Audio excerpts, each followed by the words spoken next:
It's been a humiliating weekend for Russian President Vladimir Putin. The mercenary army the dictator used to do much of his dirty work in his illegal invasion of Ukraine turned on him, threatening to topple the leader. This morning, the attempted coup by the Wagner Group was called off, but Putin's grip on power has suffered extraordinary damage.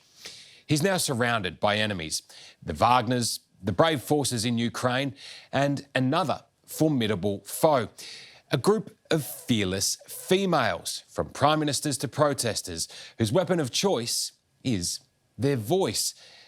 Despite the dangers, these few good women are bravely standing up to the brutal tyrant, determined to play their part in his defeat.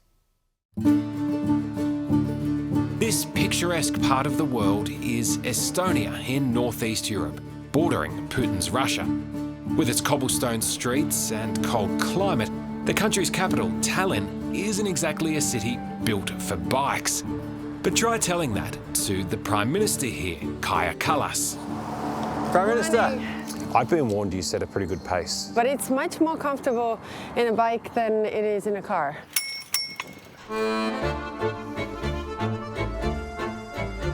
Now it gets complicated here. Okay, we have you to show me the way. Yeah. The PM rides her bike like she runs her country, with a friendly face and no fear. But you know, biking to work, usually, people are so happy to see you. And Well, I think they'd be pretty surprised. Hey, that's my Prime Minister on the bike. Very quickly, it's very obvious. There's no stopping this woman when she's on a mission. Struggling to keep up with you, Prime Minister. You got things to do, places to be. Usually I'm at work already at this time. There's one thing I learnt today. You're a very busy lady. We couldn't keep up with you. Well, that's a slow day, actually. Today it's quite slow day compared to the other days. At the top of the Prime Minister's agenda right now is protecting her nation from the brutal dictator next door, Vladimir Putin.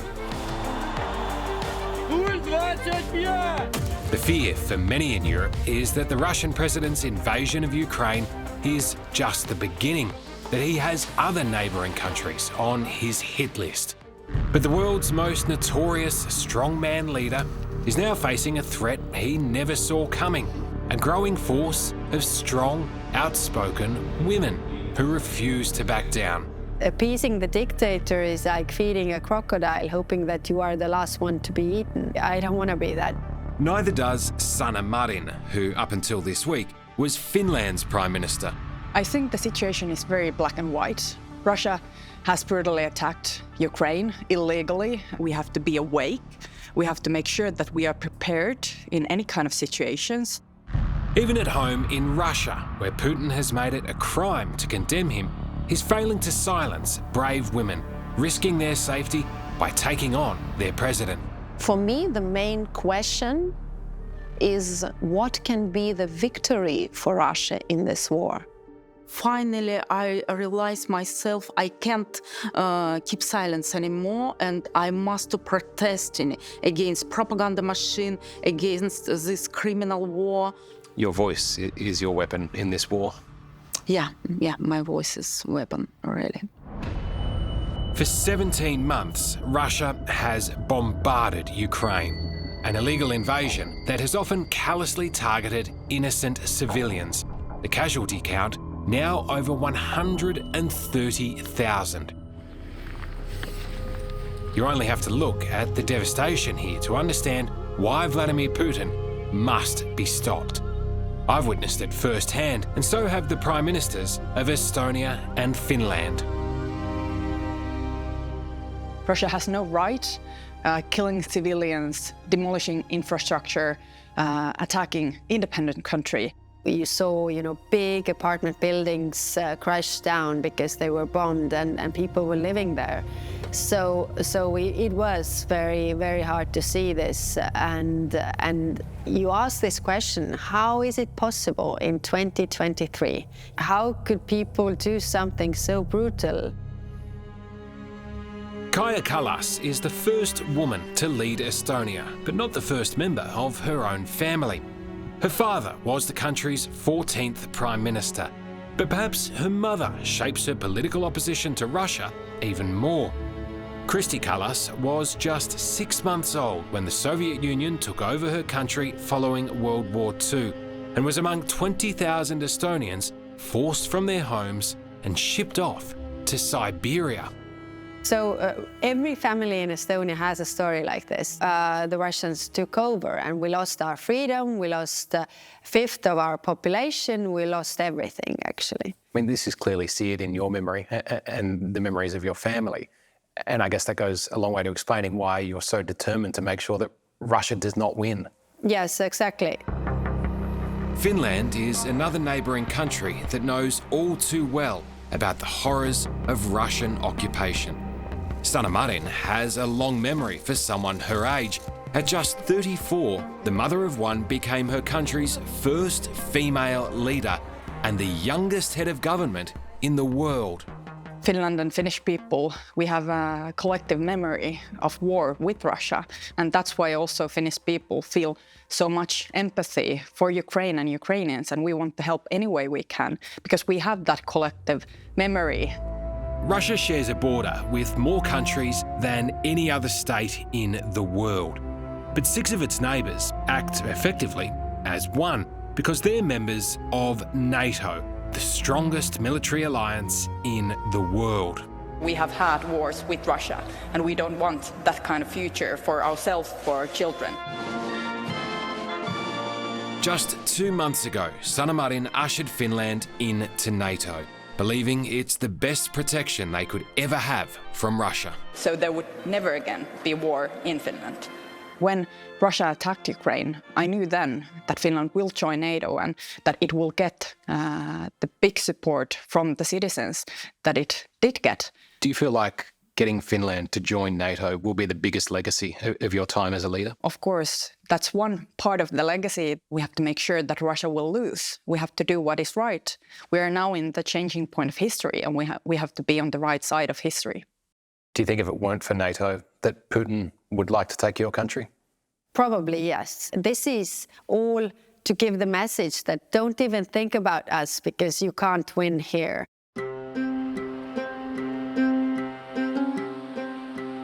This is where the European Union and NATO come face to face with the enemy. You've got Estonia on one side and Russia right there on the other. And joining them in the middle is the Friendship Bridge, which is ironically named given there is now no love lost between the two opposing sides. I mean, Ukraine clearly is the first bite. If our response is weak, then every next time or every next step is bolder. Estonia's freedom is as precious as ever here in the border town of Narva. The city is quite literally on Russia's doorstep, and the threat is impossible to ignore, especially given their neighbours have cleared forest on the shoreline to build this, a stage to spout nationalist propaganda across to Narva. What do you think drives Vladimir Putin? Power. When the Soviet Union collapsed, they lost something, and they want that glory back. Any reminders of that communist glory are being removed on the Estonian side of the river, where the government is taking down up to 400 Soviet monuments.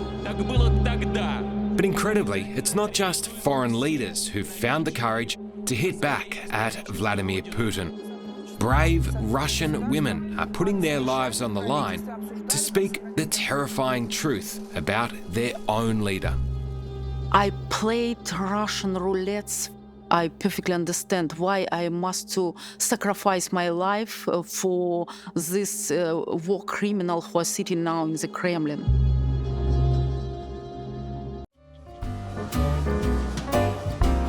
Resplendent in the summer sun, it's easy to see why France is the most visited country in the world.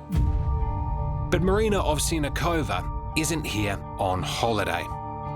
Instead, she's seeking asylum from an oppressive and dangerous Russian regime that probably wants her dead. Do you worry about your safety here? Sometimes my Russian friends start to calling me and joking, what do you prefer, polonium, novichok, or maybe car crash? And I usually joking back and say, stop talking about it, because I hope, I'm safe. Marina is one of many brave women doing something remarkable, standing up to Vladimir Putin. Now that you've escaped Russia, do you feel it's important to let the rest of the world know what's really happening there? Yeah. West must to help Russian people to fighting against Putin dictator. The 45-year-old isn't used to being at the centre of the story. Back home in Russia, she was on the other side, working as a journalist. Like all reporters there, Marina was a mouthpiece for President Vladimir Putin, propping up his agenda and unable to criticise anything he did. For 20 years, Putin destroyed all independent media in Russia. He creates strong propaganda machine. But her job became unbearable when Putin sent more than 100,000 troops into Ukraine and expected Russian media to hide the carnage. Finally, I realized myself I can't keep silence anymore, and I must protest against propaganda machine, against this criminal war. So Marina did something most Russians would never dare. She interrupted live TV to condemn Putin's war, fully prepared to face the consequences, no matter how terrifying. I look at what you did and I think, wow, that is courageous, but it's dangerous. I played Russian roulette. I thought maybe I spent 2 or 3 years inside a Russian jail, but it doesn't matter for me at that moment. I perfectly understand why I must to sacrifice my life for this war criminal who are sitting now in the Kremlin. Marina knew she had to get out of Russia. After a 14-hour interrogation and one awful night behind bars, she was put under house arrest and then started plotting an escape. To get to Paris, she had to secretly flee Moscow in the middle of the night, changing cars 7 times before finally crossing the border into an undisclosed neighbouring country. I'm sure you never saw your life playing out like this. Yeah, in my life it looks like life thriller. Yeah, but I didn't see another way. I'm sure you have to choose your words very carefully here, but what do you think of the current political situation in Russia? Oh, yeah, I have to choose my words. Like Marina, Ksenia Sobchak is a courageous Russian woman standing up for what's right.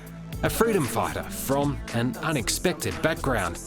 She was her country's answer to Kim Kardashian before making a sensational shift to politics in 2018 to boldly run against Vladimir Putin for president. In the end, Ksenia won less than 2% of the vote and was even accused of being a fake opponent planted by Putin just to make his victory seem more legitimate. I'm shocking people in a way with what I say. But she insists she was a genuine contender, giving Russians the chance to vote against the dictator. I want Russia, wanted, and I want now, of course, to become a liberal country, open to the world. Do you think Russia would be a better place if Vladimir Putin was no longer president? Next question, please. Unfortunately, I cannot talk to you about these things. I can only say that, of course, I think that the war should be ended as soon as possible. It might be hard to believe now, but for decades, Ksenia's mum and dad have been extremely close to Vladimir Putin. When her father, Anatoly Sobchak, was the mayor of St. Petersburg, young Putin was his right-hand man. Many believe that Ksenia is in fact Putin's goddaughter, but it's a rumour she now wants to quash. Are you Vladimir Putin's goddaughter? No, it's a fake. I'm not like in Al Pacino's story. I of course now can say and fantasize about Vladimir Putin coming to my house and inventing some stories, but to be honest, I don't remember much of that. Ksenia still lives in Russia, where she'd be jailed if she criticised Putin's war. So just by talking to us, she's taking an incredible risk. You're a proud Russian. But is there a big part of you that hopes that Russia loses this war in Ukraine? This is a very harsh question. I would say so. For me, the main question is what can be the victory for Russia in this war? I honestly don't see what can be counted as a victory. You know, with the economy closed from all the world, with all those sanctions, even if there would be adding in territories, I just think in a modern world, new territories don't mean that much. Ksenia knows better than anyone that beating Putin is no easy task. But for the strong female politicians who stand up to Russia's brutal dictator, it can at times be a delicate dance. Women leaders, I think they are judged more harshly. I think women should be everywhere. They should be on the workplaces. They should be also on the dance floor and taking care of their family and children.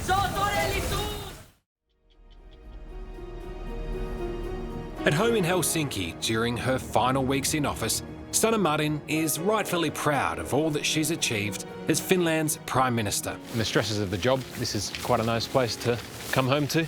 Yeah, the grounds are very nice. She's passionately defended her country's democracy from the dictatorship next door. But ironically, democracy has now cost the 37-year-old her job.